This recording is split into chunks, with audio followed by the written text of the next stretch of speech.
L'agriculture représente 80% des emplois directs et indirects et contribue à près de 40% du PIB. Malgré son apport à l'économie, le secteur est confronté à un défi de financement. Comment l'expliquer et quelles sont les conséquences qui en découlent? Quels sont les mécanismes financiers mis en place? Que gagnerions-nous à financer davantage le monde agricole? Comment se finance l'agriculture malienne? C'est le titre de cette émission. Le développement avec nos spécialistes, c'est juste après le générique.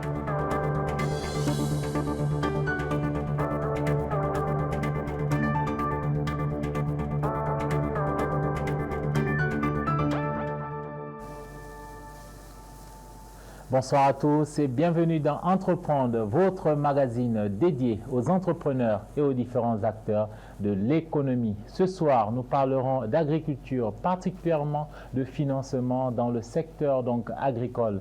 Mais avant, je vous laisse découvrir le portrait de notre invité principal.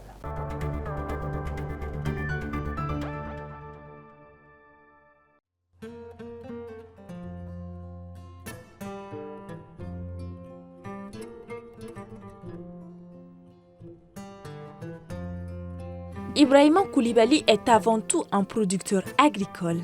Il évolue particulièrement dans le maraîchage, l'arboriculture et la production de céréales à l'image du mil, du maïs, du sorgho, pour ne citer que ceux-là. En ce qui concerne l'élevage, Ibe Koulibaly dispose d'une grande ferme dans la région de Koulikoro où il produit également du miel. Co-fondateur de la Coordination nationale des organisations paysannes du Mali, Ibrahima Koulibaly en est le président depuis 2004. Grâce à lui et à d'autres acteurs du monde paysan, le Mali s'est doté en 2006 d'une nouvelle loi d'orientation agricole sur la souveraineté alimentaire. Celle-ci reconnaît la place centrale de l'agriculture familiale dans toutes les politiques agricoles. Un an plus tard, c'est-à-dire en 2007, M. Koulibaly joue un rôle central dans l'organisation du premier forum mondial sur la souveraineté alimentaire à Niéléni. C'est dans ce sillage que cet agriculteur est devenu en Afrique de l'Ouest une figure emblématique du mouvement de contestation des politiques de libéralisation du commerce agricole, en ce qui concerne notamment les accords de partenariat économique négociés entre l'Union européenne et les pays africains.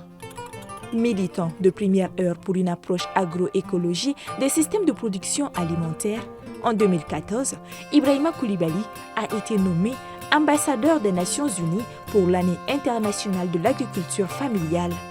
Bien avant cela, M. Koulibaly a prouvé son attachement à l'agroécologie en s'opposant à l'utilisation en agriculture des OGM, organismes génétiquement modifiés.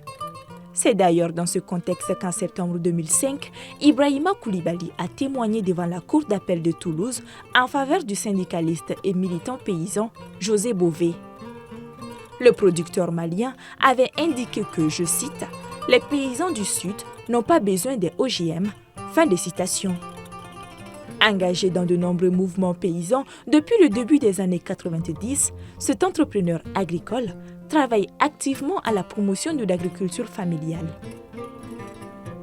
Marié et père de famille, Ibrahima Koulibaly, président de la Coordination nationale des organisations paysannes du Mali, par ailleurs, président de l'Organisation panafricaine des agriculteurs et du réseau des organisations paysannes et des producteurs agricoles de l'Afrique de l'Ouest, est l'invité principal de Entreprendre.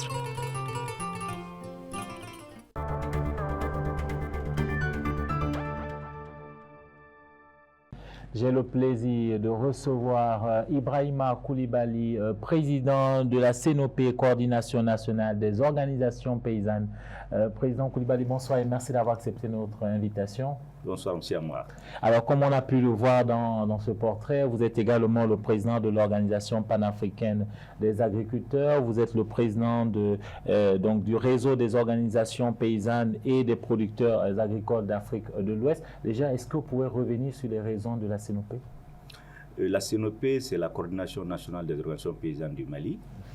C'est un processus qui a commencé dans les années déjà 90, dont l'objectif était de regrouper toutes les forces du mouvement paysan malien afin que nous puissions avoir notre mot à dire dans les politiques publiques qui se mettent en œuvre pour le bonheur, entre guillemets, pour le bonheur des paysans. Parce qu'en fait, il y a beaucoup de choses qui se font, et souvent sans notre présence ou sans notre contribution. Donc nous voulons véritablement être là, présent, et avoir notre marque sur les politiques, parce que nous savons ce qui fonctionne et ce qui ne fonctionne pas pour nous, et ce qui ne fonctionne pas pour la sécurité et la souveraineté alimentaire de notre pays. Donc c'est pour cela que nous nous sommes mis ensemble. En parlant de marque, vous avez eu plutôt une bonne première réussite avec l'Assemblée nationale qui a adopté sous votre instigation une loi. Totalement. Et en 2006, avec les autorités politiques d'alors, nous avons engagé le processus d'élaboration de la première politique agricole du Mali. C'est la toute première politique agricole, il faut noter, et qui a été votée au Parlement en 2006. Mais malheureusement, depuis le vote de cette loi, elle n'est pas appliquée. C'est-à-dire elle a été appliquée sur des externalités, mais pas dans sa cohérence. Et parce que pour mettre en œuvre une politique de cette ampleur, qui concerne quand même 80% de la population malienne, qui sont des ruraux, l'instrument financier n'a jamais été mis en place. C'est la loi de programmation des investissements en agriculture qui est clairement énoncée dans la loi. Et ils l'ont remplacé par les plans de campagne qui sont totalement, qui ne font pas partie de la loi. Donc ça, c'est un sérieux problème déjà. Et l'un des outils les plus importants aussi de cette loi, c'est la loi foncière agricole, qui a été votée en 2017, qui a été énoncée dans la loi d'orientation agricole, mais dont on est en train de mettre en cause les acquis. Donc c'est des débats très longs, mais je pense qu'on aura l'occasion d'expliciter. Mais justement, en tant que président d'une organisation paysanne aussi forte que la vôtre, quel est le regard que vous portez sur cette question du financement agricole? Vous savez, le financement agricole est une question extrêmement capitale et sensible. Vous savez, tout être humain a besoin de manger 3 fois par jour. Et donc, on ne doit pas jouer avec cette question-là. Mais comme je l'ai dit, quand les politiques ne sont pas bonnes, on peut attendre les résultats très longtemps. C'est comme dit l'autre, c'est faire la même chose et croire qu'on va avoir des résultats différents. C'est ça la folie. Pour nous, effectivement, la question du financement du secteur agricole au Mali n'est même pas encore posée. Ça n'a pas été posé. Malgré nos demandes, la profession agricole est ensemble sur cette question, c'est-à-dire la CNOP et l'Assemblée permanente des chambres d'agriculture. Nous sommes ensemble sur cette question. Nous avons des propositions, mais nous n'avons pas en face une écoute, malheureusement. Donc, ce qui fait que la situation est bloquée quelque part. Nous, on a des propositions concrètes. Et si vous me donnez le temps, je vais vous expliquer. Justement, voilà. Vous aurez le temps dans quelques minutes donc d'approfondir, de nous éclaircir sur cette question du financement agricole. Mais avant, je vous invite à regarder ce grand angle qui va nous permettre donc d'évoquer cette question et de donner la parole aux différents acteurs du secteur.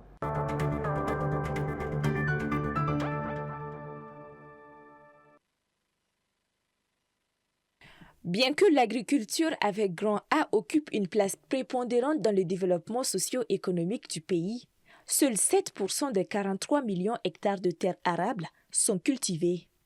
Ce qui fait que le Mali importe plus de 80% de ses produits de consommation. Dans le secteur agricole, il y a beaucoup de défis par rapport à la mise en valeur même des superficies aménagées.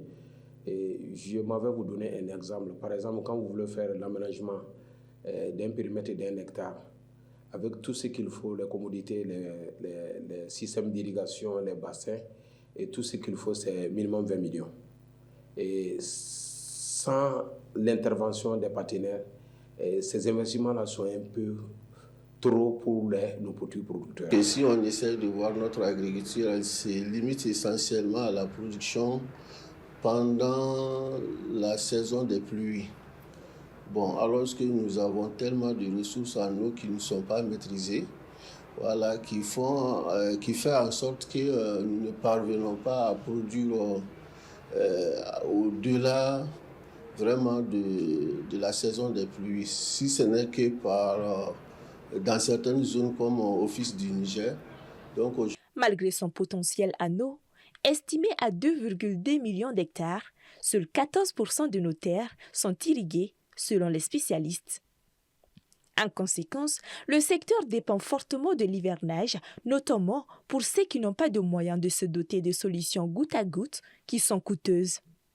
À cela s'ajoute le difficile accès aux intrants de qualité et au financement. D'abord, quand vous allez voir au niveau des structures de l'État, lorsque les jeunes aujourd'hui, je prends l'exemple sur la question des jeunes, parce qu'aujourd'hui, vous allez constater que les jeunes s'orientent de plus en plus vers le monde agricole pour diverses raisons. Mais lorsqu'ils vont généralement vers ces structures pour, une fois de plus, chercher à bénéficier des financements, ils sont confrontés à des difficultés majeures, à savoir la méconnaissance de ces structures, la méconnaissance tout à fait également des mesures d'accompagnement. Et ceux qui maîtrisent également ces mesures-là ne sont pas à la disposition des agriculteurs pour les mettre, pour les accompagner tout à fait.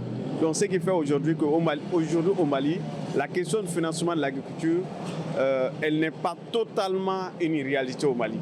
Grâce à l'accompagnement de certaines banques et microfinances du pays, il devient de moins en moins difficile d'avoir un financement dans le cadre de son activité agricole.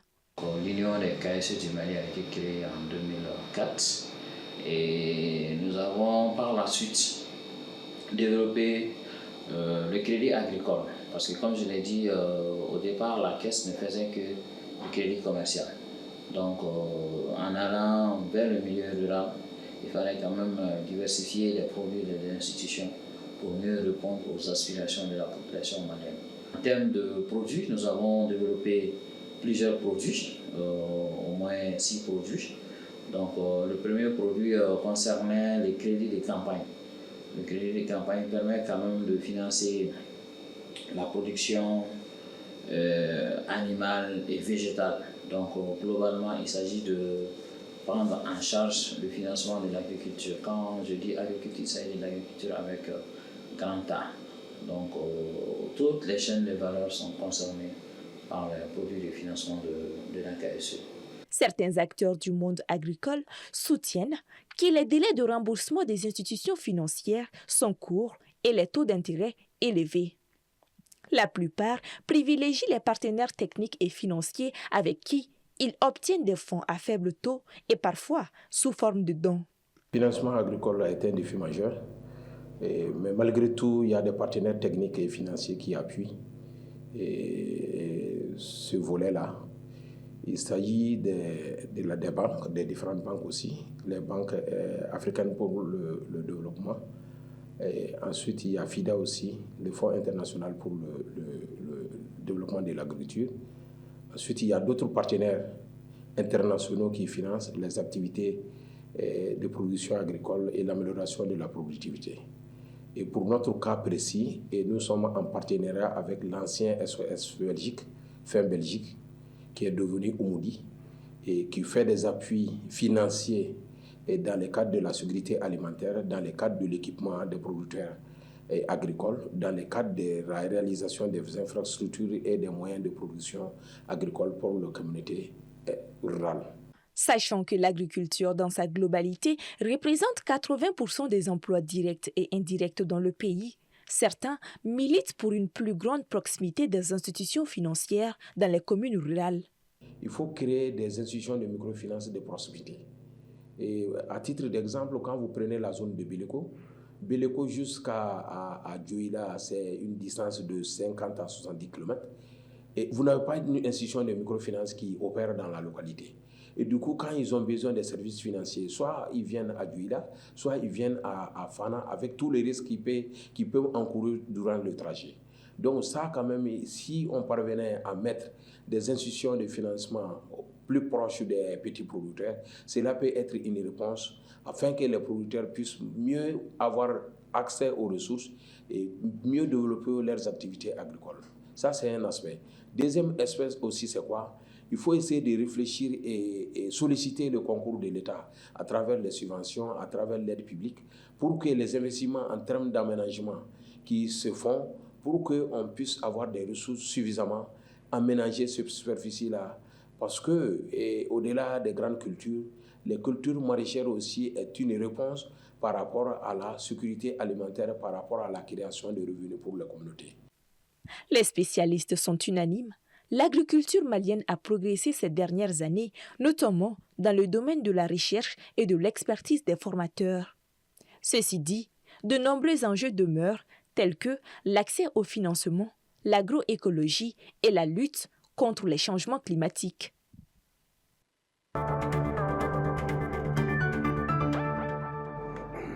Monsieur Koulibaly, l'agriculture malienne a quelque peu évolué ces dernières années? Oui, on peut dire ça comme ça, mais en vérité, si vous regardez de près, ce sont les superficies qui ont augmenté. Donc cela s'est fait contre l'environnement, ce n'est pas les rendements. Donc il y a un problème de fond qui est dû justement à cette question de sous-investissement. Parce que si vous voulez que les gens boostent les rendements, ça veut dire qu'au bout du compte, comme on dit en anglais, at the end of the day, à la fin de la journée, ils gagnent quelque chose. Bon, la question de comment on stabilise les revenus, les prix et les revenus, n'est pas une question qui se pose dans nos pays africains. Donc, or, tant qu'on ne va pas poser la question de ce que le paysan gagne, qui le fait vivre, qui lui permet de faire face à ses contraintes de vie, ben, on n'a rien réglé, on ne peut pas régler le problème de la productivité. Parce que pour produire plus, il faut savoir ce qu'on va gagner. Les prix sont totalement fluctuants. Et on sait d'une année à l'autre, s'il y a une bonne récolte, vous gagnez moins. Quand il y a une mauvaise récolte, tout le monde se plaint des prix. Donc ce sont ces pièges-là qu'il faut aussi lever. Et donc investir, mais pour qu'au bout de compte, on stabilise. On ait des mécanismes. Ça existe, il y a des mécanismes, on va en parler, pour stabiliser autant que possible les prix, pour que les paysans aient une prévisibilité de ce qu'ils vont gagner. Si on fait ça, je pense qu'avec ces deux éléments, on va réellement avancer. Un Koulibaly peut en cacher un autre. J'ai le plaisir de recevoir Dédé Koulibaly. Monsieur Koulibaly, bonsoir et merci d'avoir accepté également notre invitation.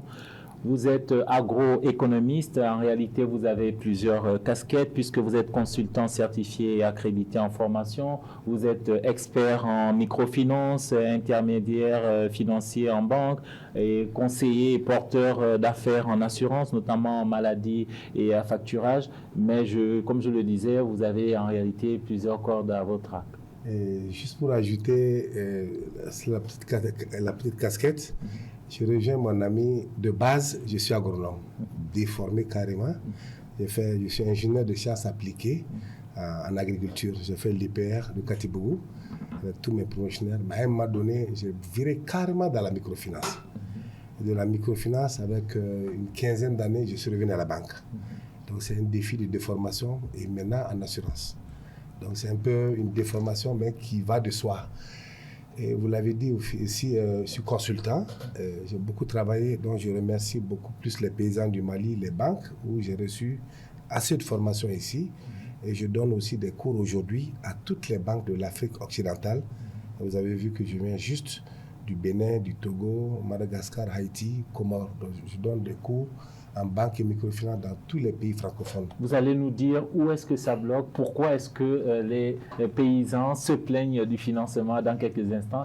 J'ai le plaisir de présenter notre troisième et dernier invité. Je vous rassure, chers téléspectateurs, il n'est pas Koulibaly, il est Angoïba. Monsieur Sangaoumar Angoïba, bonsoir et merci également d'avoir accepté notre invitation. Vous êtes donc le directeur des opérations à Sama Finance. Sama Finance qui appartient à Sama Monnaie qu'on connaît un peu plus. Je vais le dire ainsi. Nous vous remercions pour l'invitation et c'est toujours un plaisir de répondre des questions qui touchent au financement. Effectivement, Sama Finance est une institution de microfinance qui naît du rachat d'une ancienne institution de la fondation Aga Khan qui était au Mali ici, qui intervenait justement dans le développement agricole, que ce soit à Mopti, dans la région de Sikasso, et dans les cercles également au plus près des populations. Et aujourd'hui, je serais très heureux de dire tout ce qui touche au monde agricole du point de vue microfinance.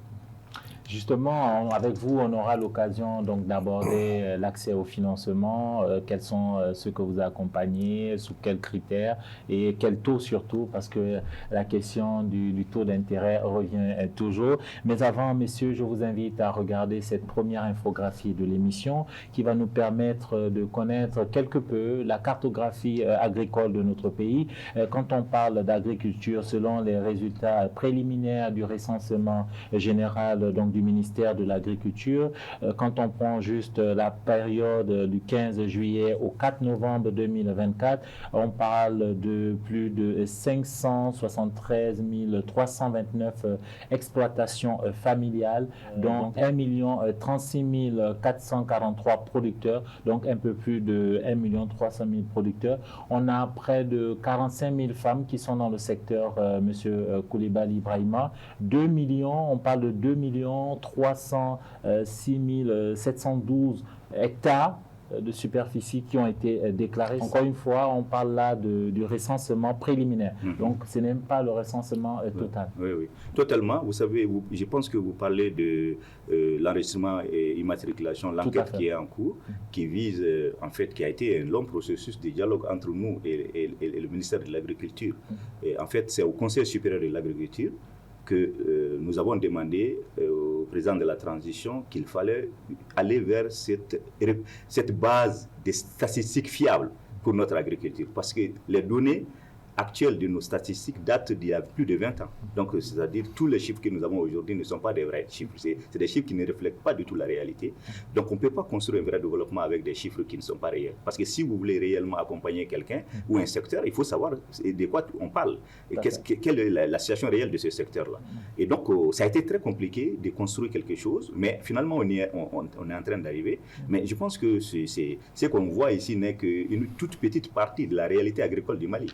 On sait très bien qu'avec l'insécurité aujourd'hui, beaucoup de problèmes, et les problèmes intersectent de cette enquête, il y a très peu de... Nous ne pensons pas qu'on a encore la vraie situation. Donc il faut attendre encore pour que toutes les exploitations familiales de ce pays soient enregistrées, immatriculées et géolocalisées. Parce que c'est ça, nous demandons la géolocalisation, qui est une technique qui existe déjà, que nous maîtrisons, qui permet de savoir où se trouve l'agriculteur, quelle est sa superficie. Et même on peut savoir qu'est-ce qu'il cultive d'année en année, s'il a des arbres, s'il a des plantations, on peut tout savoir. Donc c'est ça qui permet aujourd'hui de faire des vrais programmes de développement. Ça va permettre de connaître le rendement exact d'année en année. Totalement, même si... ne pas spéculer sur... ne pas spéculer. Par exemple, si vous prenez la subvention avec l'État, si vous ne faites pas les cultures, on peut le savoir. Si vous prenez avec les banques un prêt et que vous ne produisez pas, on peut le savoir avec ces systèmes-là. Donc c'est très fiable. Donc on peut vous arrêter en cours de chemin pour dire non, monsieur, vous avez pris de l'argent, vous n'êtes pas en train de travailler avec. Donc il y a des moyens modernes aussi qui sont accessibles, qui sont disponibles dans notre pays, qu'on n'est pas encore en train d'exploiter. Donc il faut aller rapidement vers ces façons de faire qui peuvent nous permettre d'être très très efficients dans ce que nous faisons. Ibrahima Coulibaly, gardez la parole pour voir cette seconde infographie qui va nous permettre cette fois-ci d'évoquer le cheptel. Là, tout à l'heure on parlait de l'agriculture, vraiment la culture. Là on parle du cheptel, donc toujours en tenant compte des résultats préliminaires du recensement en cours. On parle de au moins 3 569 515 bovins, plus de 3 700 000 ovins, plus de 5 millions de caprins. Quand on prend les assins, c'est pareil, on a un peu plus de près de 300 000 assins. Et quand on regarde en un mot le cheptel malien, on est certain de ce qui... Ça, c'est une goutte dans la mer. Mais quand on regarde les statistiques, on nous dit que le Mali a le premier cheptel de l'UEMOA, le deuxième de la CEDEAO, quand le Mali faisait encore partie de la CEDEAO. Mais ces chiffres montrent justement que l'enquête n'a même pas commencé, ou alors qu'elle n'a pas été faite. Parce qu'en réalité, ces chiffres sont insignifiants par rapport au cheptel réel que le Mali possède. Le Mali aujourd'hui, c'est au minimum plus de 20 à 25 millions de têtes de bovins. Mais en tenant compte de ce que vous disiez tout à l'heure, la situation sécuritaire, particulièrement au nord, où j'imagine le recensement est difficile. Oui, il y a cette situation sécuritaire qui est un problème réel, mais je pense qu'il y a quand même des moyens de faire la situation progressivement, si on a la volonté de le faire. Il y a des gens qui sont là, qui vivent sur ces territoires, qui sont des pays qui se relèvent du réseau des chambres d'agriculture, d'autres qui peuvent effectivement être mobilisés. Mais malheureusement, je ne pense pas qu'on ait fait appel à eux. Donc, si les gens qui ne sont pas de la zone ne peuvent pas faire le travail, mobilisons ceux qui sont là, qui ont l'expertise, qui connaissent ces façons de faire et qu'on peut véritablement mettre sur le travail pour pour qu'on ait un travail de qualité. Donc pour nous, il y a un vrai problème dans cette enquête-là qu'il faut régler rapidement. Didier Coulibaly, pour revenir rapidement sur les données qu'on vient de voir, oui. On se rend compte quand même qu'il y a un potentiel, même si là on parle des données provisoires et en tenant compte de ce que Ibrahima Coulibaly vient de dire tout de suite, avec voilà, donc ces chiffres qui ne sont pas encore clairement identifiés, on se rend compte quand même du potentiel? Ah oui, absolument du potentiel. En fait, c'est valable pour toute l'Afrique. Les données démographiques, même pour la population, sont un peu dérisoires, mais comme ça évolue. Mais il faut aller sur les normes que nous avons déjà. Et même les chiffres qui ont été annoncés sont d'abord un potentiel. Encore qu'il a dit qu'il a la main sur le terrain, ce chiffre qui est là, qui n'est pas fini, est un potentiel énorme pour le développement du Mali. Si on va dans une harmonisation effective dans le financement qu'on va aborder tout de suite. Donc, je confirme qu'il y a un potentiel énorme. Monsieur Ongoïba, c'est en tenant compte justement de ce potentiel que vous avez décidé d'orienter voilà, donc, une partie de vos actions vers ce secteur agricole. Effectivement, on a une vision globale de développement. On s'est dit que la microfinance, effectivement, c'est de financer à la base ces populations rurales-là, qui pour les bovins dans la question de commercialisation, qui pour la question de traction dans le domaine agricole, donc qui rejoint un peu l'un des thèmes, l'un des points de cette discussion aujourd'hui. Et pour nous, c'est vraiment essentiel. Hein. Nous pensons que le Mali aujourd'hui est en phase difficile dans la question de résilience des populations parce qu'il y a tout une partie de cheptel qui n'est plus sur ce territoire-là, qui est soit rentrée en Côte d'Ivoire, qui est soit rentrée au Sénégal pour certains, c'est une réalité. Mais ça ne nous empêche pas, nous, quand même, d'aller au plus près des populations, d'examiner leurs besoins et de leur faire le financement adéquat. Quand on parle justement de financement, je vous invite à regarder cette autre donnée en parlant de demandes non satisfaites en financement des PME agricoles. On parle de plus de 107 000 milliards de francs CFA de besoins en Afrique subsaharienne, en Amérique latine, en Asie du Sud et du Sud-Est. Les besoins, en réalité, on parle du Mali en termes de besoins agricoles, mais à travers cette infographie, on se rend compte que le besoin, il est global. Je veux dire, en tout cas dans les pays en voie de développement. Oui, je pense que, comme on dit dans le dicton, quand le tonnerre gronde, chacun doit mettre la main sur sa tête. Nous, oui, tous les pays ont leurs problèmes, mais il y a des solutions. Qu'est-ce qui manque la plupart du temps? C'est le courage politique, la volonté politique. C'est ça qui bloque tous les pays. Mais on aborde très peu cet aspect. Vous savez, il est très facile, à mon avis, s'il y a la vraie volonté politique, de régler le problème du financement, de l'accès au financement pour les petits producteurs dans tous les pays du monde. Parce que les petits producteurs brassent, ces chiffres n'est rien à côté de ce que nous produisons, la valeur monétaire de ce que nous produisons. Donc si on est capable de faire des politiques cohérentes qui permettent d'agréger notre production pour que nous soyons moins vulnérables, pour que les prix se stabilisent, on peut faire des ponctions sur la production. C'est ce qu'on fait sur le café, cacao, coton, dont le gouvernement profite beaucoup. Mais pourquoi on refuse de le faire pour les cultures vivrières? Parce qu'il y a des enjeux. C'est un refus à votre avis? Totalement, moi je le dis, sur le riz, il y a des vrais problèmes. On peut être autosuffisant facilement en riz. On ne peut pas être dans toute l'Afrique. On sait qu'il y a un sérieux problème entre les pouvoirs politiques et le riz. Il y a un problème. Quel est le problème, monsieur Ibrahima, pour parler clairement, pour ne pas que le téléspectateur se cherche, peut-être sans dire de nom, quel est le véritable problème à votre avis concernant... Le problème, c'est que beaucoup de partis politiques au pouvoir se font financer par l'importation du riz. Tout le monde le sait. Comment voulez-vous développer votre production locale si vous financez avec l'importation du riz? Et regardez autour de nous, peut-être que ça va finir maintenant qu'on est en train de remettre en question certaines choses, mais depuis la démocratisation, on a vu beaucoup de phénomènes de ce genre où on donne des licences d'importation à des gros importateurs proches des pouvoirs qui viennent concurrencer la production locale. Comment voulez-vous conforter des secteurs économiques? Nous, aménager un hectare au Mali, ça coûte entre 5 et 9 millions par hectare. Et vous faites cet aménagement et vous le donnez aux paysans, et l'État doit rembourser les prêts, et on est en train d'importer du riz qui casse la compétitivité du riz local. Ce riz n'est même pas plus compétitif que notre riz. Ça, je peux vous le prouver parce que je suis allé en Thaïlande. Je sais, le kilo de riz en Thaïlande, c'est 500 francs CFA. Donc pourquoi ce riz arrive chez nous à 200 francs? Posons-nous les bonnes questions. Donc ce n'est pas réel. Ce qui se passe, c'est que l'Africain doit penser son économie et doit penser à l'être humain, mettre l'être humain au cœur des problématiques et des politiques. Là, le paysan n'est pas considéré dans nos pays. Le paysan n'est représenté, c'est-à-dire le paysan est méprisé, si je veux même dire le vrai mot. Et il faut sortir de ce piège-là. Donner sa vraie chance au monde rural, c'est donner une chance à nos États. Parce que nous sommes la majorité de la population. On ne peut pas avoir 80% d'une population misérable et dire qu'on va avoir la paix. Ce n'est pas possible. Et c'est le cas de tous les pays sous-développés en Afrique aujourd'hui, parce que réellement, on ne prend pas à bras le corps ce problème. Étant agronome et banquier, je vais aborder ce sens. Et il a parlé de l'OFIT du Niger. Je suis natif de l'OFIT du Niger. J'ai fait tous mes stages d'ingénieur. Je me suis installé là-bas en tant que jeune diplômé. Je pourrais un peu parler du cas de l'OFIT du Niger. Il a dit que c'est une question de vision. Depuis les premières installations, imaginez, il y a un village, on l'installe avec 200 hectares. Il y a 40 ans. Le chef de famille est là, il a son frère, il a ses enfants qui ont grandi. Vous voyez, la population est en exponentielle et le terrain est en stagnation. Vous voyez, déjà, il y a une politique qui ne va plus.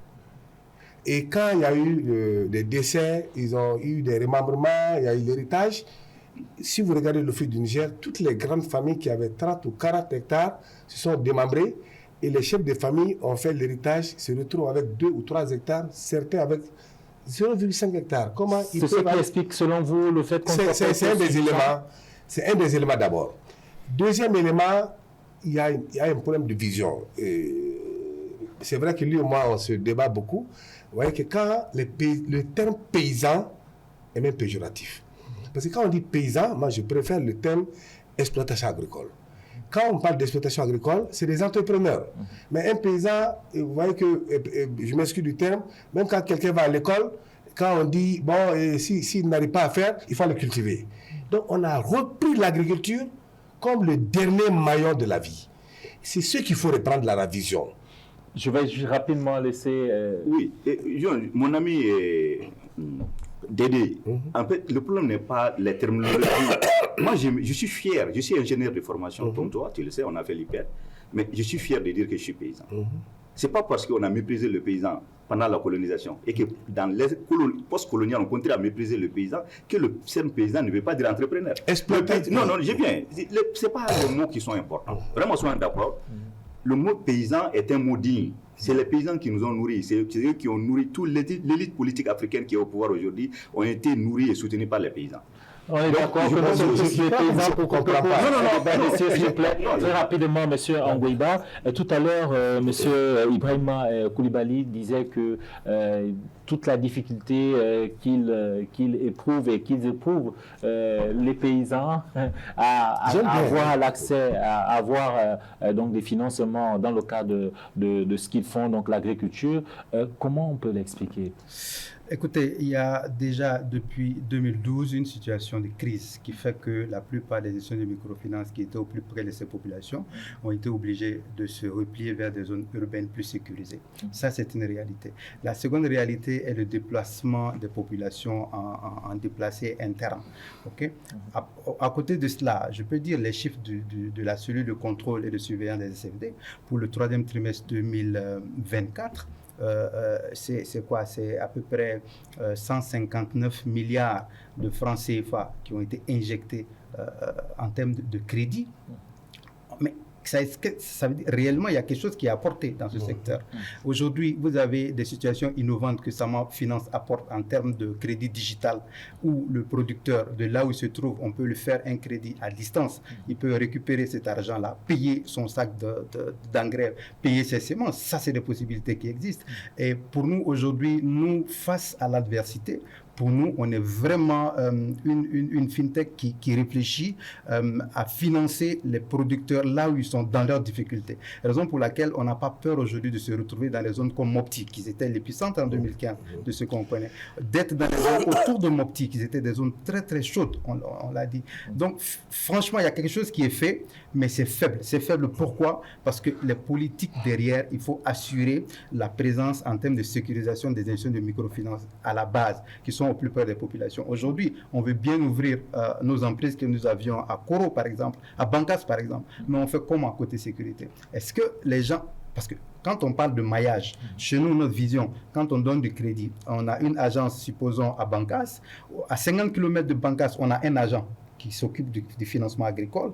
Et ce maillage-là, que ce soit à Yuwaru, que ce soit à Djenné, que ce soit dans la région de Mopti, ou même à Sikasso, c'est comme ça que ça se passe. Mais à chaque fois, vous avez des questions de sécurité dans la question du déplacement des personnes, qui fait que le crédit, pour qu'il soit octroyé, devient très très difficile. Sinon, ce n'est pas une question de volonté. Et derrière la question de financement, peut-être nous allons en revenir, pour dire quoi? Pour dire que si il faut donner du crédit à ces agriculteurs-là, est-ce qu'il faut donner un crédit qui fasse qu'ils n'arrivent pas à exécuter ce pourquoi ils prennent ce crédit-là? On me dit, j'ai besoin de 150 000 francs pour ma campagne agricole cette année, en termes de pommes de terre à Sikasso, par exemple. Est-ce que ces 150 000 francs, ces 150 000 francs que je demande, moi, à combien est-ce que j'ai ces 150 000 francs? Est-ce qu'il y a des structures aujourd'hui qui me financent, me permettant à des taux assez inférieurs, permettant de répercuter cela sur l'activité du producteur? Parce qu'il y a toutes ces réalités-là. Si aujourd'hui, les questions d'engrais dont on parle, aujourd'hui, ces engrais-là sont à un prix, même quand on parle subventionné, mais combien arrive sur les sites réellement? Ça, c'est une réalité. Et quand ça arrive, à quel prix aujourd'hui? Quand on nous dit des chiffres, je vois des questions, on a vu des chiffres tout de suite qui sont assez importants, mais est-ce que réellement ces quantités d'engrais arrivent sur place? Et quand ça arrive, c'est à quel prix? Monsieur Koulibaly. Merci, monsieur Mar. Vous savez, la profession agricole sait ce qu'elle veut. Mais encore en face de nous, il faudrait qu'on ait des interlocuteurs qui comprennent les enjeux, qui ont le courage politique de régler les problèmes. Il a dit tout, Angouba l'a dit tout. L'engrais, il y a des scandales chaque année autour de l'engrais subventionné. Tout le monde le sait que l'engrais est détourné, que ça n'arrive pas chez les paysans. Après, on gâte le nom des paysans en disant que les céréales sont chères. Et vous savez, nous, on a dit à l'État malien, clairement, toute la profession, on s'est réunis, on a dit, on ne veut plus de subventions. L'État ne doit pas aller acheter des engrais. Ce n'est pas le rôle d'un gouvernement d'acheter de l'engrais. On a dit, ce que vous mettez dans l'engrais, mettez-le comme fonds de garantie dans les banques. Ils sont déjà... Moi, ce sont des héros, moi, je dis, ces gens-là. Parce qu'ils ont créé tout le dispositif. Ils peuvent faire le crédit avec le téléphone jusque dans ton village aujourd'hui. Donc, qu'est-ce qui manque? Si on identifie le paysan, la géolocalisation dont j'ai parlé, on sait où tu es. Est-ce que tu fais de la pomme de terre pour lequel tu veux le crédit? Est-ce que tu fais le maïs pour lequel tu veux le crédit? Est-ce que tu fais... Est-ce que tu fais ta plantation de mangue? On peut t'identifier jusque dans ton village avec les satellites pour savoir est-ce que l'argent a été investi. Et donc, les banques collectent l'épargne des citoyens. Ils ne peuvent pas jouer avec. Mais tout État qui avance est le premier investisseur. Il soutient l'investissement. N'est pas lui-même acteur. L'État ne doit pas acheter. L'État n'a pas acheté des engrais pour les distribuer. Ça n'a pas de sens. L'État doit faire que le paysan, qui est un entrepreneur, moi je suis paysan et entrepreneur. Je me sens entrepreneur parce que je veux gagner ma vie dignement. Donc j'ai besoin juste d'emprunter ce dont j'ai besoin, faire mon activité, rembourser les banques et le système économique va rouler. Mais pourquoi on refuse de faire ça? C'est une question que nous on pose. Les 20 milliards par an, ou je ne sais pas combien ils mettent, s'ils les mettent dans les différents systèmes bancaires, je vous assure, on règle, en une année, les banques vont mobiliser 200 milliards. On règle le problème de l'accès au crédit. Pourquoi on ne le fait pas? Monsieur, je vais vous poser directement la question. Pourquoi on ne le fait pas? C'est Dodo Koulibaly en tant qu'ancien cadre de banque. Oui, avant de revenir à ça, je veux juste compléter les deux, qui m'a beaucoup plu d'ailleurs. Vous voyez que j'ai mis géolocalisation. Le coût du crédit. Vous voyez que la digitalisation permet de réduire le coût du crédit. Les tracasseries que les paysans font pour aller et revenir, c'est ce qui augmente le coût du crédit. Donc, quand on fait de la digitalisation, ça fait que le coût du crédit diminue. Et le mode de remboursement partiel, un paysan qui fait une récolte, il paye une partialité.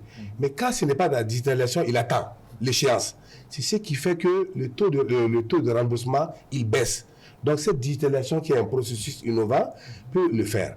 Une autre chose, quand on parle du crédit, on oublie l'épargne. Les paysans sont capables de faire de l'épargne.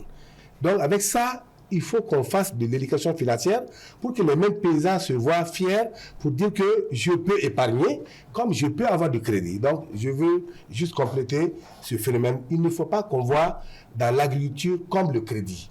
L'agriculture est un potentiel énorme pour l'épargne et un potentiel investisseur. Très bien. En fait, ce que je voulais juste ajouter, c'est qu'il parle de l'épargne tout de suite. Effectivement, le crédit, il est intimement lié à l'épargne.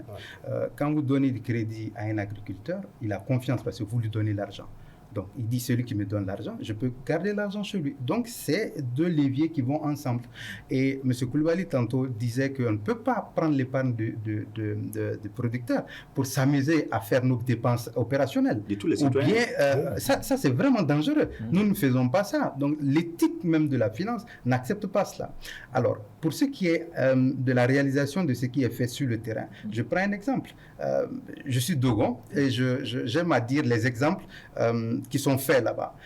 Sur la base de ce que nous avons eu à accorder comme crédit à des femmes, par exemple. Vous allez dans la zone de Bankas ou de Koro. Il y a des femmes qui se sont rassemblées pour dire que, OK, nous, on veut du crédit. Il se trouvait qu'il y a des gens qui, des commerçants agricoles, de bovins ou d'ovins, se rassemblaient, ils prenaient à peu près 10 ovins, ils donnaient ça à quelques femmes dans le village qui embouchaient cet animal-là pendant 8 mois, 10 mois, une année. À l'approche des fêtes, par exemple, ils revenaient, ils prenaient tous ces ovins, ils venaient les vendre à Bamako. Quand ils retournaient à Koro, à Bankas, ils donnaient 5 000 francs à chaque femme pour 10 mois d'activité. Vous vous imaginez un peu?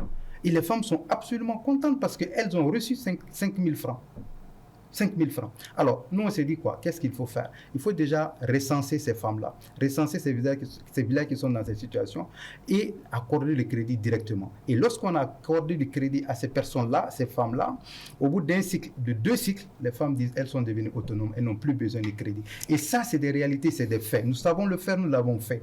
Et c'est la même chose dans le cas de l'agriculture. On a financé des équipements agricoles, la charrue pour des gens, des bœufs pour des gens. C'est de ça que les gens ont besoin. Ils n'ont pas besoin forcément de gros moyens industriels. Aujourd'hui, c'est possible peut-être dans certaines circonstances, mais dans des conditions politiques des conditions économiques bien organisées et bien ciblées. Dans ce contexte-là, on peut faire du crédit, une agriculture à grande échelle.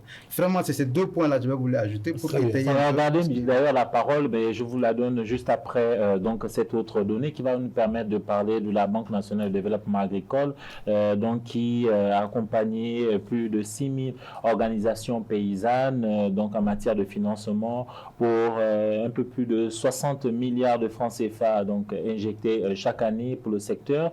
On aurait bien aimé avoir un représentant de la BNDA. On a d'ailleurs invité donc les acteurs de la BNDA, mais notre demande est restée lettre morte pour le dire simplement. Monsieur Angoïba, aujourd'hui au niveau de Sama Finance, vous parlez d'accompagner, mais en termes de chiffres, ça donne quoi?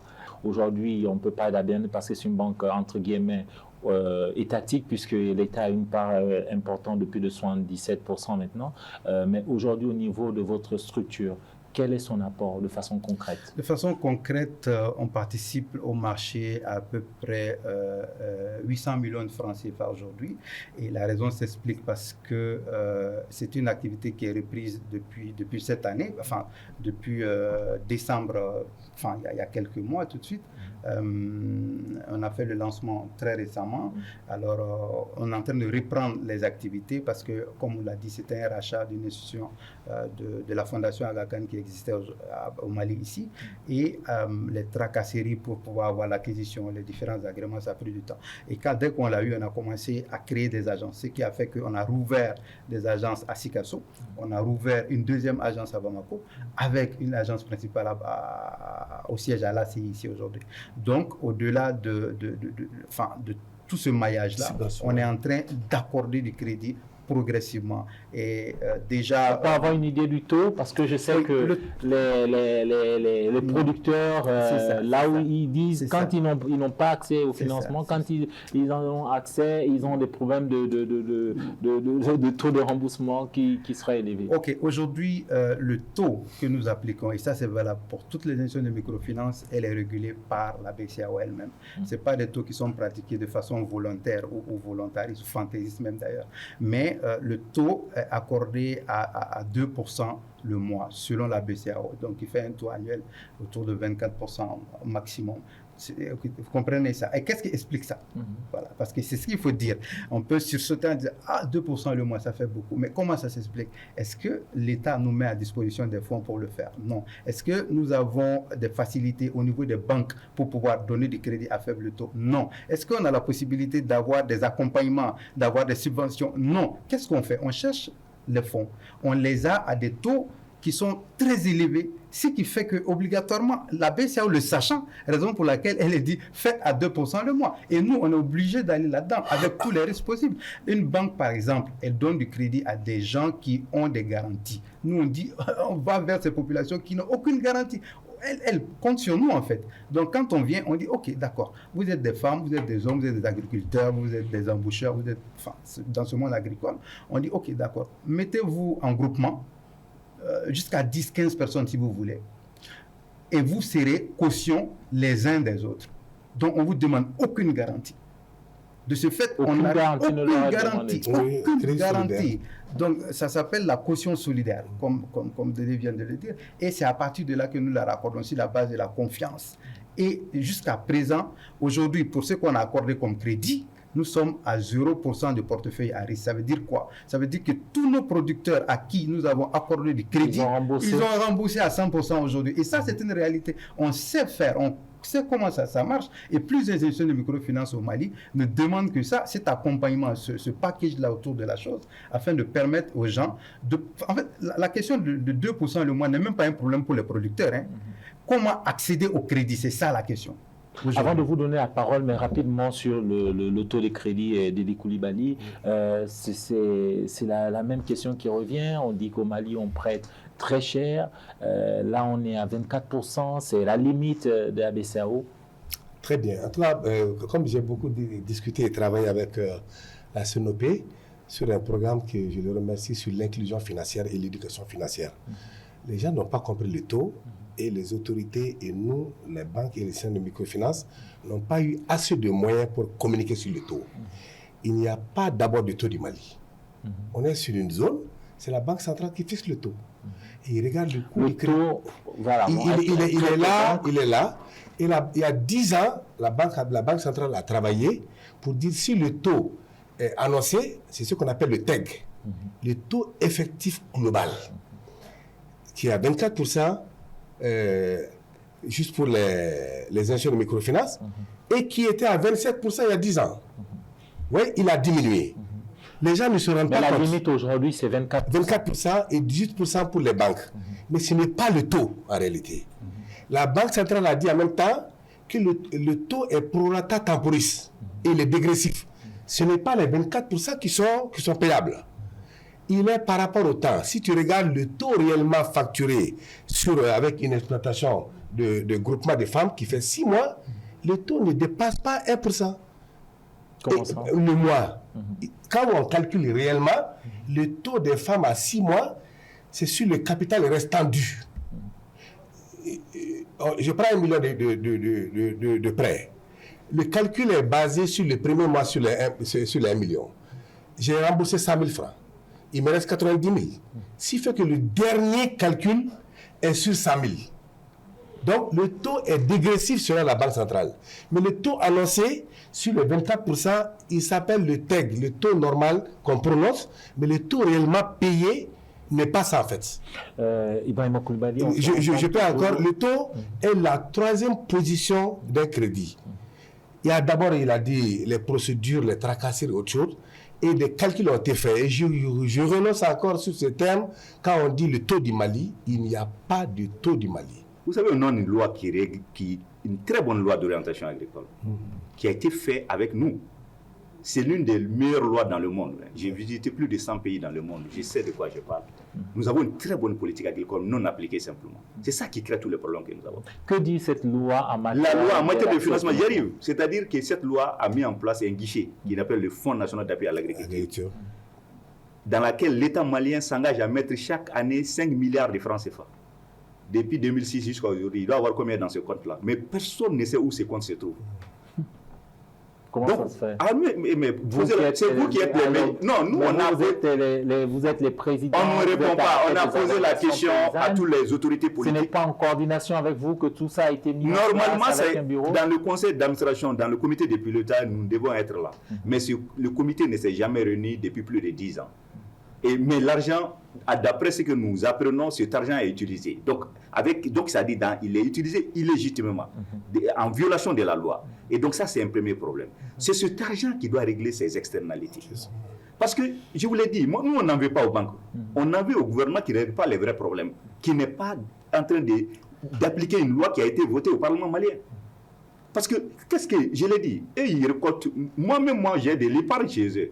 Je ne veux pas qu'ils jouent avec, que quelqu'un ne rembourse pas et que la banque fasse faillite. C'est leur problème. Et le taux, ils ont des salaires, ils ont des trucs, il faut qu'on paye. Donc, ce n'est pas le problème. Parce qu'on essaie souvent de faire cacher la forêt par l'arbre. Et ça ne marche pas. C'est que dans ce Fonds national d'appui à l'agriculture, il y a 3 guichets. Ça veut dire que l'État est un acteur du développement. Tous les pays du monde ont des mécanismes comme ça. Et qui sont opérationnels. Le taux du crédit au Canada, c'est 2%. 2%. Pourquoi? Parce que l'État est là. Mais le Canada, le Canada, ils se sont développés parce qu'ils ont voulu se développer. Je peux vous faire une conférence sur ça. Je viens de là-bas et j'étais invité par... Non, vous savez, moi, c'est l'immobilisme qui tue l'Afrique. Moi, je peux vous développer je peux vous prouver pourquoi on ne s'en sort pas. Non, ce n'est pas la question. Si on opérationnalise le Fonds national d'appui à l'agriculture et qu'il y a la transparence autour de ce fonds, c'est une partie du problème qui est réglée parce qu'il y a la bonification d'intérêt dedans. Ça veut dire que l'État peut dire, bon, nous, on me donne un peu d'argent pour que le crédit que vous donnez à risque dans les zones à risque et aux petits producteurs, on couvre une partie du taux d'intérêt. D'abord, on peut faire ça. Ensuite, on peut garantir. L'État donne en garantie pour que les banques ne soient pas frileuses, comme on dit. On dit qu'elles sont frileuses parce qu'elles ne veulent pas prendre trop les risques. Voilà. Mais si l'État est là, si l'État dit, moi, je mets, chaque année, je mets même 10 milliards, c'est un fonds. Si les paysans ne payent pas, moi, je vous rembourse votre argent. C'est ça le taux de... Tous les pays développés, tous les pays en développement qui veulent s'en sortir sont en train de faire ça. Donc, le Mali doit faire ça. Et c'est ce que nous avons dit, de transformer l'argent de la subvention pour que ce crédit-là aille à tous les paysans. Parce que si vous donnez 10 milliards dans le système bancaire est obligé de mobiliser 10 fois plus au minimum. Donc ça fait 100 milliards. Seulement 10 milliards, 100 milliards de crédits, c'est la disponible. Il y a un fonds de garantie pour le secteur privé qui est en réalité qui est là pour couvrir tout ça. Oui. Tu permets, je suis d'accord. Dans tous les débats, c'est le taux qui pose problème. Effectivement, on a trouvé des alternatives qui sont à saluer aujourd'hui. Et avec l'État qui fait un tout petit peu d'efforts. Mais moi, je vais donner des exemples concrets que j'ai fait avec Anguiba, 2 projets que j'ai gérés. Effectivement, quand on montait le projet de réduction de la pauvreté vers Nara, on montait aussi le projet de réduction de la pauvreté avec le FIDA, Foudessa. Et j'ai piloté aussi à l'ADN au nord, c'est le problème du taux qui se posait. Mais dans le mécanisme, nous, on a dit, bon, écoutez, si c'est le taux qui pose problème, pourquoi ne pas trouver la solution? Et l'État a mis une subvention pour que le taux soit le plus bas possible. Effectivement, ça a donné un effet positif. Mais un autre enjeu n'est pas que le taux. Par exemple, j'ai travaillé avec Anguiba à Sikasso quand il était à PMF. C'est au niveau, je remercie les organisations fessières là. C'est très grand, mais il y a un problème d'éducation financière, d'organisation au niveau de la base. Je suis d'accord avec lui qu'on a tous fait des pays, mais au niveau de l'Occident, le taux, c'est le risque d'abord. Les institutions de microfinance sont dans ce qu'on appelle l'effet ciseau. Comment aller dans le social en baissant le taux, mais en assurant ma pérennité? Il a bien dit, il ne les avait pas. Eux, ils collectent l'épargne. L'épargne a un coût. Ils ont des charges élevées. Comment faire face aux paysans? Comment faire face à l'industrialisation? Donc, il faut un équilibre, une agitance, afin qu'eux-mêmes puissent exister. Mais il y a des mécanismes qui font que, je réponds à votre question pour dire, il y a des fonds alternatifs et des subventions alternatives. J'ai géré un programme de l'USAID qui nous a donné un exemple que je veux qu'on multiplie. Malheureusement, quand on fait un projet, avec un projet comme ça, on ne capitalise pas. On a mis un fonds que moi j'ai géré sur l'éducation financière. On a organisé les paysans à un moment donné pour faire un vaste programme de comptabilité simplifiée, pour faire le compte d'exploitation prévisionnel. Effectivement, pour calculer que le taux est élevé, il faut voir la rentabilité. Est-ce qu'un hectare que je produis, est-ce qu'une transformation que je fais, quand j'inclus le taux, est-ce que je m'en sors? C'est ce mécanisme qui manque au niveau des paysans. Et il faut faire un accompagnement pour les former, qui tiennent leur propre comptabilité en Bambara. Et nous, on a fait ça en Peul, on a fait ça en Bambara, en Mianka, où les femmes ou les groupements de paysans sont intelligents, ils savent le coût du crédit et le coût de l'exploitation et ils mettent le taux. Il faut savoir que ce que la BCEAO même pratique en termes de taux directeur est fonction des marchés financiers internationaux. La situation sécuritaire de nos pays que nous connaissons, le crédit, M. Koulibaly l'a dit aujourd'hui, dans les pays développés à 2%, il y en a qui sont à 1%, ça dépend du type de crédit que vous prenez. Au Mali, ici, pour un pays, même en Afrique de l'Ouest aujourd'hui, un pays comme le Sénégal aujourd'hui ou la Côte d'Ivoire, quand vous prenez un crédit, n'est pas forcément celui, le taux. La Côte d'Ivoire va sur des marchés internationaux demander un crédit, le Mali va demander un crédit, les taux qui leur seront pas les mêmes. Un certain nombre de choses, voilà. critères, donc, la sécurité, il y a etc. beaucoup de choses qui rentrent en ligne de compte par rapport à ce taux-là, mais sincèrement, je pense qu'on peut mieux faire. Si on s'organise, on peut trouver des mécanismes, je pense qu'on va en venir, par rapport à cela, pour trouver des solutions innovantes pour régler cette question. Mais est-ce que c'est parce que l'agriculture est un secteur à risque, beaucoup plus à risque que d'autres secteurs? Très rapidement. Oui, aujourd'hui, l'agriculture est mieux maîtrisée. Il y a la question de formation, il y a la question de suivi, il y a la question de financement. Quand tous ces trois sont mis ensemble, avec l'expérience de ces producteurs-là, on ne peut pas dire aujourd'hui, vous avez dans les zones de l'Office Niger, de l'Officerie à Mopti, des gens qui font des cultures de contre-saison. Pour le riz, par exemple, ça se fait, il y a 2 récoltes dans l'année. Vous avez des personnes dans la question du maraîchage aujourd'hui qui font des cultures sous serre. Il y a toutes ces réalités-là qui existent au Mali. Dans la production animalière, aujourd'hui, il y a de ces inséminations qui sont faites. Donc, il y a une évolution dans l'agriculture avec grand A, comme on le dit, pour dire que franchement, il y a une évolution. On a besoin de 2 ou 3 éléments. Quand on les met ensemble, je pense que ça va marcher. Nous marquons une courte pause et on se retrouve dans une poignée de secondes. Nous allons beaucoup plus parler des mécanismes de financement. À tout à l'heure.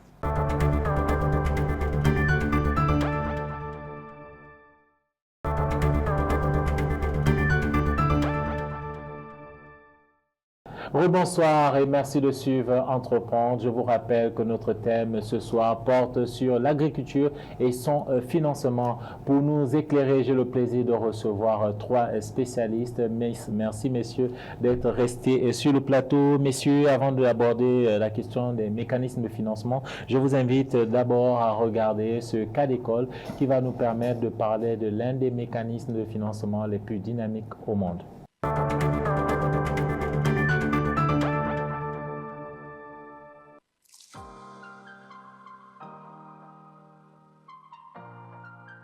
Lancé en 1978, le FIDA, Fonds international de développement agricole, est l'institution financière internationale la plus dynamique en matière de financement agricole dans le monde.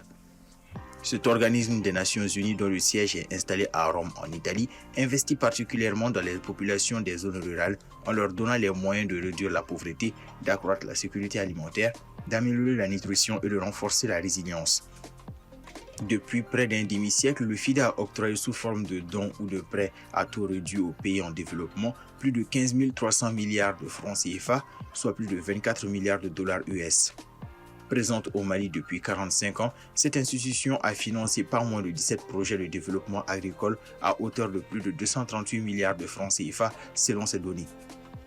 À la demande des pays du Sahel, à l'image du Mali, du Burkina Faso, de la Mauritanie, du Niger et du Tchad, le Fonds international de développement agricole a établi en 2020 un nouveau mécanisme de financement multidonateur à hauteur de 63 milliards de francs CFA pour soutenir le programme conjoint Sahel en réponse aux défis Covid-19, conflits et changements climatiques. À en croire les responsables, ce programme, dont la durée est de 6 ans, permet d'aider les petits producteurs et productrices agricoles du Sahel à s'adapter au changement climatique tout en accroissant la production alimentaire et en améliorant les possibilités de revenus et la cohésion sociale des communautés rurales. À travers son mécanisme de financement, le FIDA dit vouloir lutter contre l'une des causes profondes de l'émigration des jeunes, de l'insécurité alimentaire, des conflits et de l'insécurité dans de nombreuses zones rurales du Sahel, à savoir le manque d'investissement dans la création de débouchés économiques à l'échelle locale.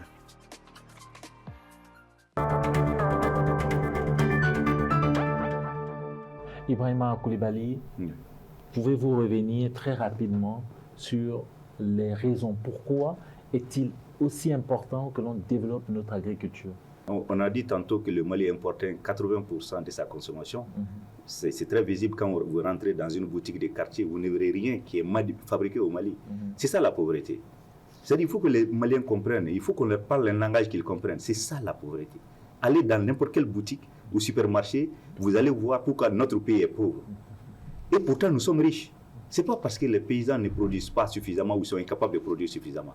Mais posons, quels sont les leviers sur lesquels il faut agir pour que ça change. Et donc, si on fait ça, vous savez, le reste, c'est une question de temps simplement. Et nous avons besoin de quoi? Nous avons besoin d'investissements, on l'a dit, des investissements bien étudiés, bien ciblés, avec une présence de l'État qui permet au grand nombre d'accéder à ces financements. On a besoin de stabiliser les prix aux producteurs. Ça peut se faire. Il y a des mécanismes qui fonctionnent dans le monde. On est en train de travailler là-dessus. On est en train de faire un travail de capitalisation sur ces expériences dans certains pays. Des politiques publiques qui ont permis de stabiliser le prix aux producteurs, les revenus pour que les paysans soient motivés à produire plus. Et puis il y a l'amont de la chaîne, les chaînes de valeur où on transforme et les consommateurs ont des produits finis à leur disposition. Donc une économie, c'est l'intelligence. Il faut de l'intelligence et il faut la volonté politique et le courage politique. Sinon, on a tout à notre disposition. On a de la terre, on a de l'eau, on a une population qui est jeune et à plus de, disons, la base de notre pyramide, elle est extrêmement large. 15%, 15 ans, on a une population dont la majeure partie a plus de 15 ans. Donc, on a des jeunes qui peuvent travailler. Et donc, on a tous les atouts pour qu'un système économique fonctionne. On a tous les atouts pour que ça fonctionne. Pourquoi ça ne fonctionne pas, Monsieur Dédé Coulibaly? Comment se fait-il que l'agriculture telle qu'elle était pratiquée par nos grands-parents, arrière-grands-parents même pour certains, que ce soit toujours ce même type d'agriculture qui soit pratiquée à la main, à la daba? Qu'en est-il de la mécanisation? Pourquoi on n'y arrive pas? Merci beaucoup. C'est la question fondamentale qui résume un peu le résumé de ce débat. Je veux parler des acteurs. Il faut une volonté de l'État. Il a dit à un moment donné, l'État ne peut pas tout faire, mais il a dit il faut qu'il y ait des infrastructures quand l'État a une politique agricole. Politique agricole voudrait dire quoi? Il faut créer un environnement propice à l'agriculture et que l'État se dote des moyens de le faire. Et chaque fois, vous voyez, chaque 10 ans, on fait une politique agricole, on casse. On revient encore, on casse. Il faut une continuité de l'État pour dire qu'est-ce qui n'a pas marché, on corrige. Mais chaque fois que quelque chose, on entame, ça ne va pas, on laisse. On prend une autre politique. Donc là, c'est un problème. Le deuxième, il faut que l'État sache que la base, l'agriculture est rentable. Ça, je le confirme en tant qu'agronome, en tant que financier, que l'agriculture est rentable. Mais il ne faut pas avoir l'agriculture comme une agriculture risquée. Je vous reviens, l'agriculture n'est pas risquée. On n'avait pas compris. On avait compris l'agriculture comme l'agriculture de la production et qui est sujet à la pluviométrie. Effectivement, nos chercheurs ont trouvé, même dans le changement climatique, aujourd'hui le Mali est le seul et le meilleur à faire l'adaptation au changement climatique avec des semences améliorées, avec des systèmes de production. Quelques pays aussi qui essayent de... Justement, le Mali quand même a trouvé avancé en matière de semences sur la plupart, et félicitations à notre État pour ça, et les chercheurs, on a des semences vraiment adaptées au changement climatique. En même temps, il faut des infrastructures adaptées. Maintenant, je reviens en fait les organisations paysannes. Pour parler de l'agriculture, il ne faut pas parler de l'État seul, il faut parler des organisations paysannes. Il faut parler des ONG comme le FIDA ou autre chose. Il faut parler aussi du secteur, l'encadrement agricole. Il faut parler aussi des producteurs. C'est-à-dire, ça ne marche pas parce qu'il n'y a pas cette synergie. Il n'y a pas de synergie, peu de synergie. On ne travaille pas beaucoup ensemble. Un fait, l'autre la revient. On a un problème, on revient. Moi, je pense qu'il faut faire un travail où toutes les valeurs ajoutées dans le secteur agricole doivent travailler. Et entre-temps, on ne peut pas faire de l'agriculture sans un secteur financier, il a dit, qui est à l'écoute et qui développe des produits adaptés aux besoins de la population. Regardez, quand je finance une production agricole et je lui dis de rembourser par mois, ce n'est pas possible. Il faut des produits financiers adaptés. On a fait des efforts. Vous voyez, M. Tal qui parlait, il y a eu la GIZ qui a travaillé sur la microfinance pour avoir des produits adaptés aux besoins quand même de la population. Je reviens, M. Coulibaly, avant de vous donner la parole, je reviens très rapidement sur ce que disait Dédé Coulibaly sur le manque de synergie entre acteurs du même secteur. Comment l'expliquer? C'est très simple. Vous savez, nous, on est demandeurs, parce que c'est nous qui sommes au bout de la chaîne. Donc, si ça ne fonctionne pas, nous sommes les victimes puisque nous, on n'a pas de salaire. Vous savez, le problème, c'est la mauvaise gouvernance. Hein. Si vous donnez tout le pouvoir à un groupe Notre administration était le problème de notre sous-développement. Il faut qu'on en ait conscience. La façon dont fonctionne en vase clos, l'administration publique, où c'est-à-dire on vous amène pour valider des choses déjà faites. Il n'y a pas un vrai dialogue de co-construction. C'est-à-dire que nous avons besoin de la co-construction. Nous, on sait, il n'y a pas d'expert qui connaît disons, la vie du paysan mieux que lui-même. C'est-à-dire celui qui n'est pas allé à l'école qu'on méprise là. Le paysan là, le dernier disons, de notre société. Et aujourd'hui, vous savez, si vous n'allez pas l'écouter, vous n'allez pas développer ce pays. Parce que lui, il connaît sa situation. Il n'a pas de salaire. Il sait que s'il rate sa production, il meurt. Donc, si vous ne l'écoutez pas, ce que vous faites, vous le faites pour vous-même. Vous ne le faites pas pour lui. Et c'est ça le problème. C'est-à-dire, ce qui se fait n'est pas fait pour les paysans, il est fait pour que l'administration tourne. Et donc, avec ça, on ne s'en sort pas. Monsieur Angoïba, justement, qu'est-ce que vous faites en direction des paysans et plus largement de toutes celles et ceux qui veulent entreprendre dans le secteur agricole et qui ont besoin de financement? On est déjà ouvert, on est axé sur la question de communication.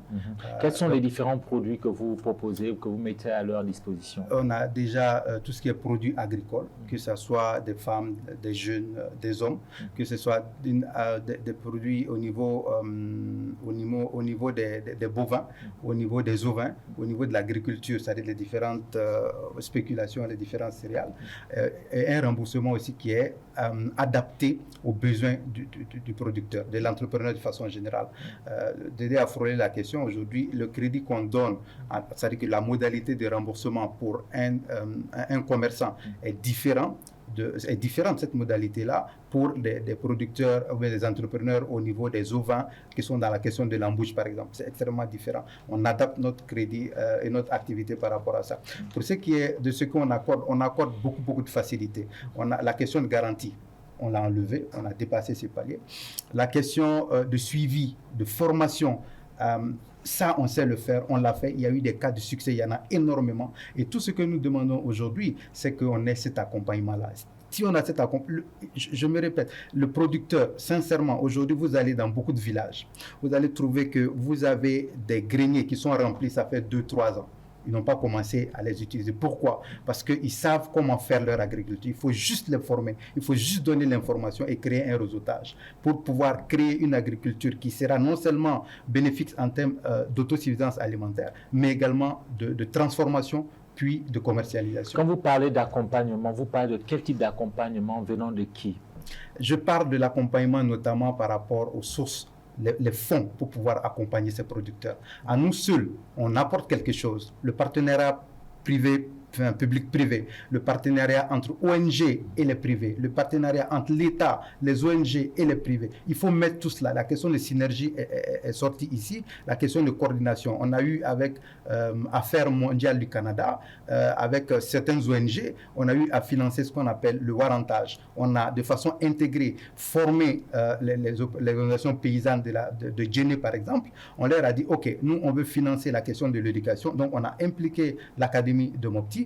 On a dit les populations sont au niveau des mairies et autres. OK, donc on a la mairie qu'on va impliquer. Donc ensemble, on regarde les besoins et on finance des écoles. On les finance dans quel sens? On finance l'agriculture. Les organisations paysannes achètent des vivres pendant la récolte, par exemple, à des prix assez bas. Ils les conservent et au bout de 6 mois, lorsque le prix remonte un peu, ils les vendent.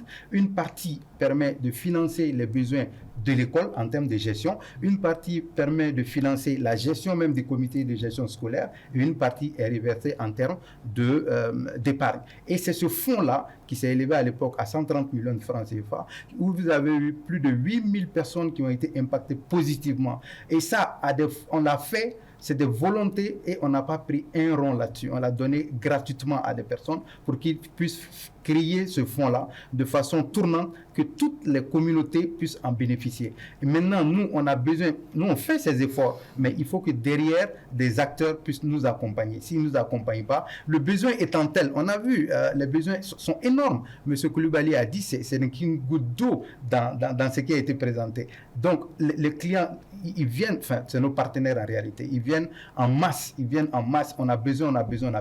Mais seul, on ne peut pas. Mais ensemble, franchement, on peut aller beaucoup loin. Seul on ne peut pas, c'est ensemble où on va plus loin. C'est ce que la BOAD a visiblement compris, puisque je vous invite à regarder cette infographie. La BOAD donc, a financé donc, quelques projets agricoles et énergétiques au Mali en 2024. 30 milliards de francs CFA pour la phase 2 du programme de développement de l'irrigation dans le bassin du Bani et à Séléngué. 30 autres milliards de francs CFA pour la construction du tronçon nord de la boucle 225 donc autour de Bamako et des postes électriques. Monsieur Koulibaly, au-delà du financement, ce dont vous avez besoin également, j'imagine, c'est des infrastructures. Quand on parle par exemple d'irrigation, aujourd'hui on connaît le potentiel du Mali, plus de 2,2 millions donc, de terres irrigables, mais aujourd'hui on n'a que moins de 14% qui sont irriguées. Mais oui, parce que là aussi, on n'est pas dans les schémas qui fonctionnent. Vous savez, si, je vous l'ai dit aujourd'hui, si le Mali doit aménager un hectare et que l'État doit débourser pour chaque hectare 9 millions de francs CFA, c'est à peu près le coût actuellement avec l'inflation, on ne va jamais s'en sortir. Mais moi, j'ai vu comment ça fonctionne dans d'autres pays. En Thaïlande, l'État, ce n'est pas l'État qui aménage pour donner aux paysans. Moi, qui aménage le secteur privé? Non, c'est les paysans eux-mêmes. C'est-à-dire l'État doit être un catalyseur, ne doit pas être acteur. C'est ça l'erreur que nous faisons. Ah, donc c'est ce que vous voulez Mais totalement que l'État sorte de nos affaires, qu'il crée les dispositifs. Nous, on est capable de gérer. Moi qui vous parle, venez dans ma ferme, j'ai aménagé 5 hectares de riz. Et ça ne m'a même pas coûté 2 millions de francs CFA. 5 hectares de riz en maîtrise de l'eau. Mais est-ce qu'on ne peut pas aussi relativiser en se disant peut-être parce que vous avez des relations? Non, je n'ai aucune relation ni intervenue. Je l'ai fait à force des bras et avec mon intelligence parce que j'ai vu les mêmes choses dans d'autres pays.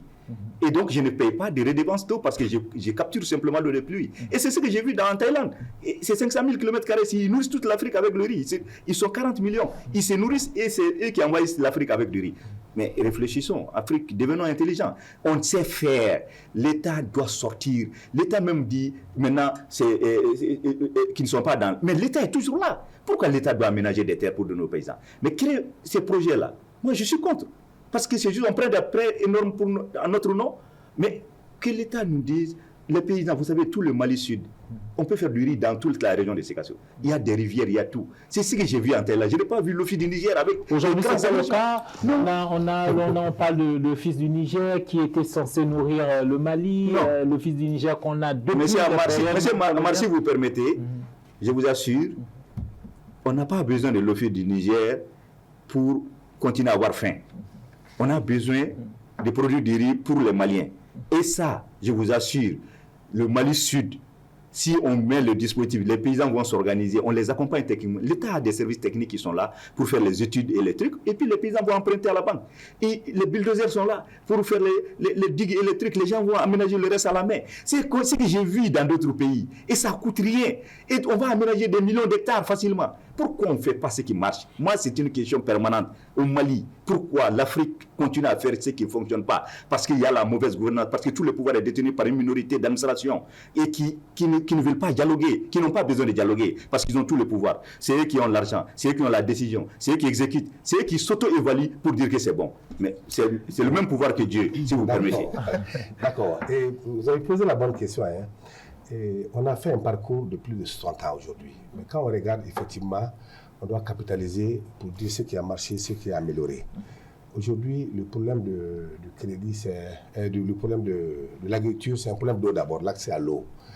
Et il faut des petits barrages, il faut des aménagements hydro-agricoles, c'est vrai, mais il faut aussi de l'innovation. Moi, je viens de la Chine et de l'Inde tout de suite, il y a 4 jours. Effectivement, je confirme, ce n'est pas l'État qui fait tout.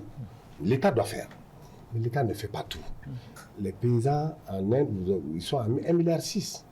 Mais eux-mêmes, ils ont fait un programme d'autonomisation, ils sont organisés. Mais il y a un problème de chaîne de valeur. Chez nous, ici, on produit, le Mali produit, mais ne transforme pas. Peu de transformation. Heureusement qu'il y a eu... Moins de 2% de transformation de ce qu'on produit. Quand on va dans les foires, nous, on fait mangue du Mali, on fait le fonds du Mali, mangue du Burkina, fonds du Burkina, mais payé à Koro ou à Sékasso. Et si vous sortez tout de suite, vous voyez des camions qui font de la patate et qui vont faire du chips au Sénégal et qui reviennent donner à nos enfants. C'est le problème de la transformation. Et je reviens encore quand on a demandé les paysans, ils disent on n'a pas de moyens.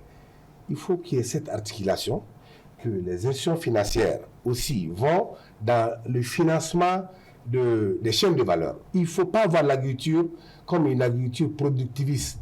On ne fait que produire, on attend. Et mieux, on produit pendant 6 mois et on veut se faire nourrir toute l'année. Il faut diversifier. J'ai quitté Ségou hier, toutes les terres sont abandonnées et les gens sont à la maison. Toutes ces terres sont possibles de faire de la pomme de terre, sont possibles. Il a dit, c'est pas que le riz.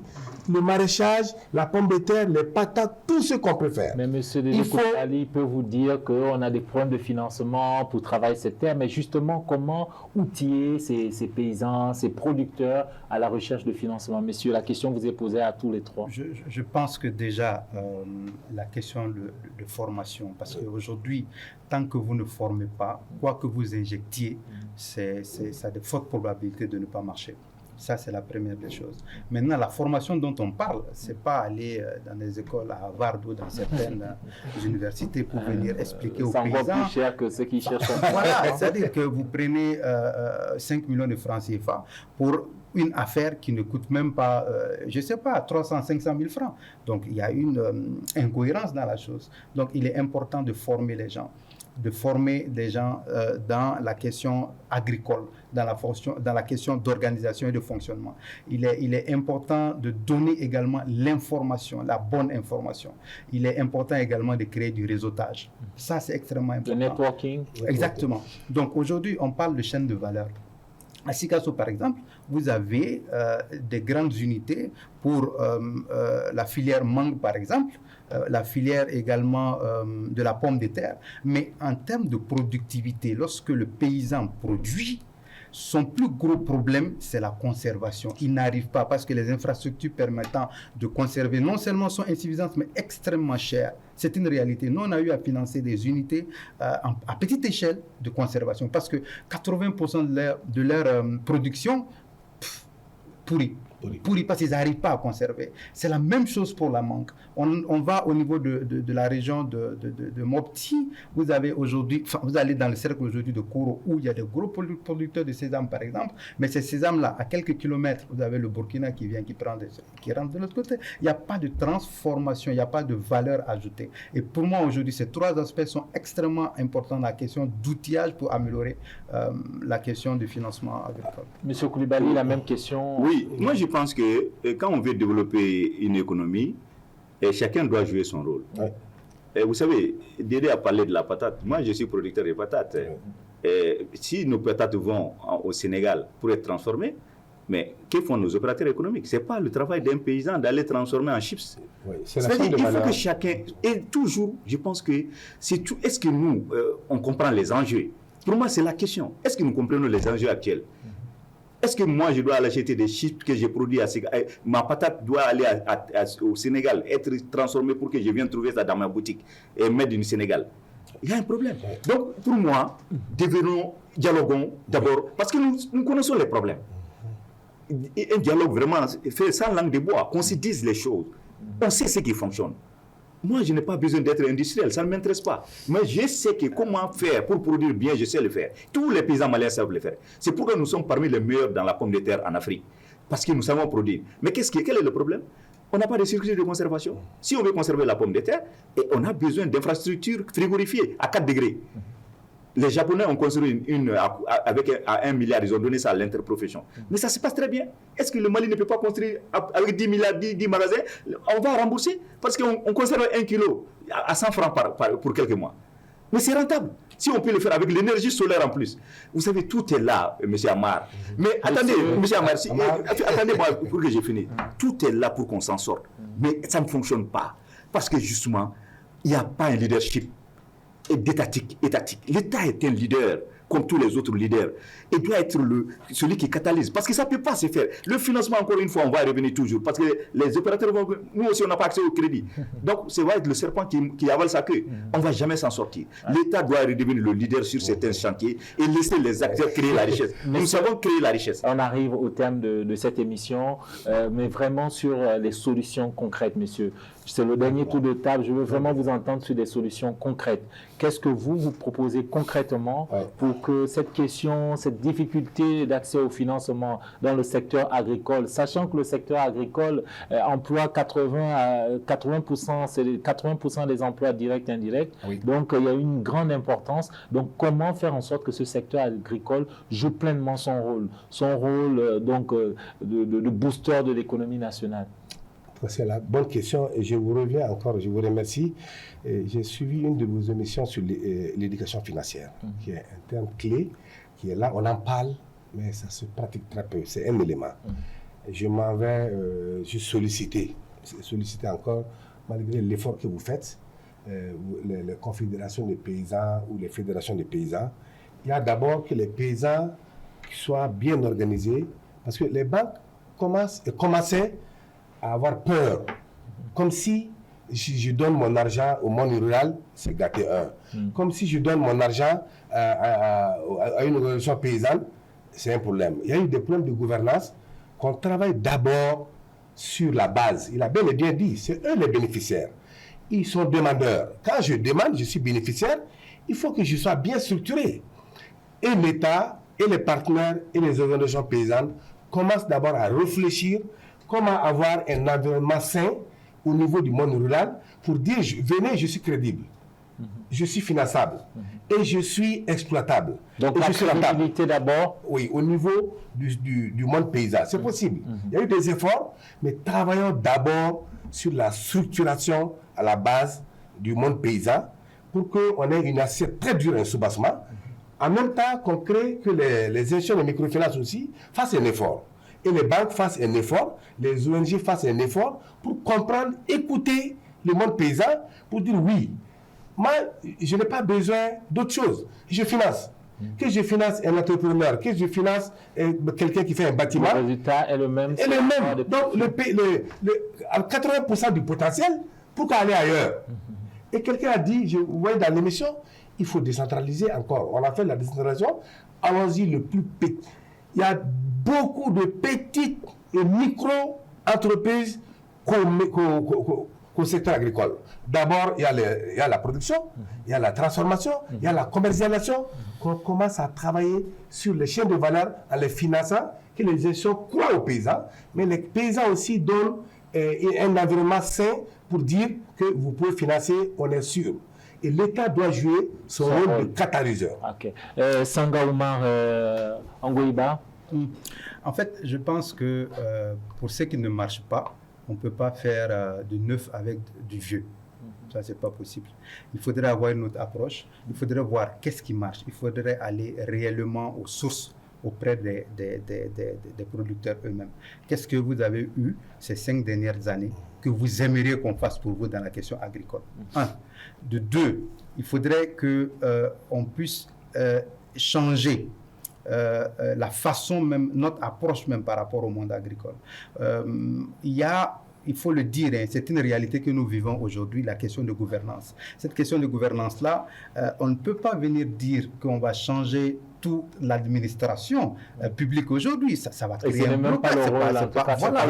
Voilà, donc ça c'est une réalité, c'est au fur et à mesure. Mais aujourd'hui, je pense que les autorités, aujourd'hui, quand vous regardez le Conseil supérieur lors de leur dernière session, la 14e session de l'agriculture, quand ils disent qu'ils vont financer sur le plan triennal harmonisé 533 milliards de francs CFA pour l'agriculture, pour booster, le président de la Fédération lui-même dit que le secteur agricole permet d'apaiser et de développer le Mali. Et donc, de ce fait,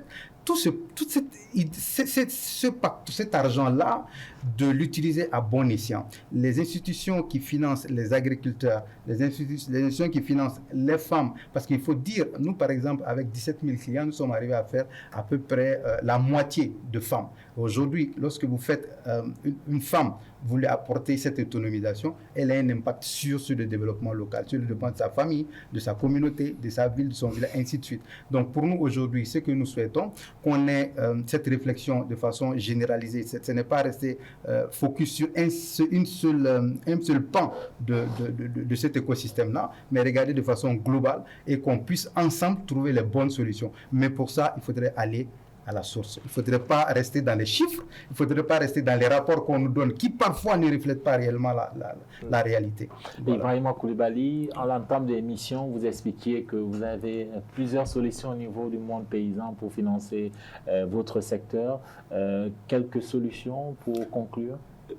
Monsieur Amar, ça fait 30 ans que je suis engagé, je suis moi-même producteur et je suis engagé dans les organisations de producteurs. J'ai assumé des rôles à différents niveaux.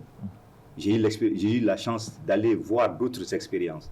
Et je pense qu'aujourd'hui, je sais à peu près ce qui fonctionne, ce qui ne fonctionne pas. Notre système ne fonctionne pas.